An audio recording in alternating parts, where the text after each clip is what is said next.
I was 13 when I first got access to a computer. My parents bought me a Macintosh in 1984 when I was 8 years old. I was in 6th grade. I learned to code in college. Freshman year, first semester, intro to computer science. I wrote a program to play tic-tac-toe. I think it was pretty humble beginnings. I think the first program I wrote asked things like, what's your favorite color? Or how old are you? I first learned how to make a green circle and a red square appear on the screen. The first time I actually had something come up and say, hello world, and I made a computer do that. It was just astonishing. Learning how to program didn't start off as wanting to learn all of computer science or trying to master this discipline or anything like that. It just started off because I wanted to do this one simple thing. I wanted to make something that was fun for myself and my sisters. And I wrote this little program and then basically just add a little bit to it. And then when I needed to learn something new, I looked it up either in a book or on the internet and then added a little bit to it. It's really not unlike kind of playing an instrument or something, or playing a sport. It starts out being very intimidating, but you kind of get the hang of it over time. Coding is something that can be learned, and I know it can be intimidating. A lot of things are intimidating, but you know, what isn't? A lot of the coding that people do is actually fairly simple. It's more about the process of breaking down problems than sort of coming up with complicated algorithms as people traditionally think about it.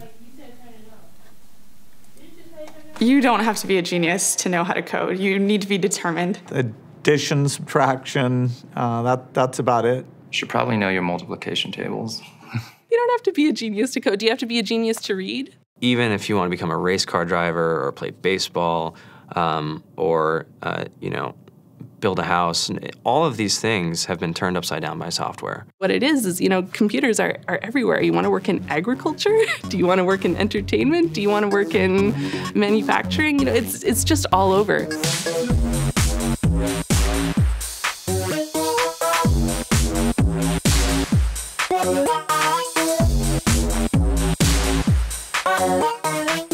Here we are, 2013.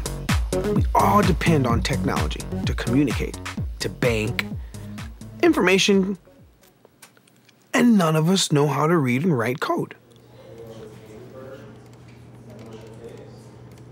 When I was in school, I was in this after-school group called the Whiz Kids, and when people found out, they laughed at me and all these things, and I'm like, man, I don't care. I think it's cool, and I'm learning a lot, and some of my friends have jobs.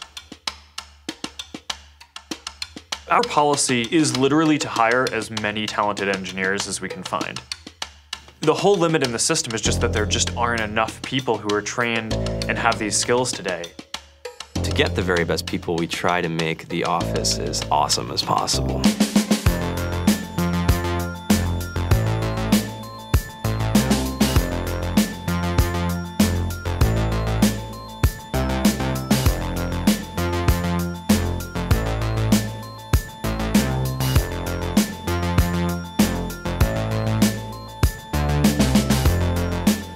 We have a fantastic chef. Free food. Breakfast, lunch, and dinner. Free laundry. Snacks. Even places to play and video games and scooters. There's all these kind of interesting things around the office and places where people can play or relax or go to think or play music or be creative.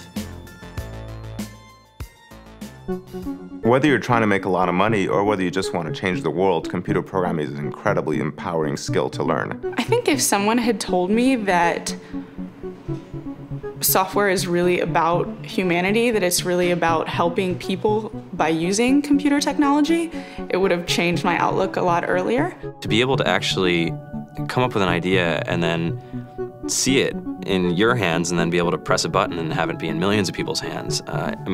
I think we're the first generation in the world that's really ever had that kind of experience. Just to think that you can start something in your college dorm room and you can have a set of people who haven't built a big company before come together and build something that 1 billion people use as part of their daily lives is just crazy to think about, right? It's humbling and it's amazing. The programmers of tomorrow are the wizards of the future. You're going to look like you have magic powers compared to everybody else. I think it's amazing. I think it's the closest thing we have to a superpower. Great coders are today's rock stars. That's it.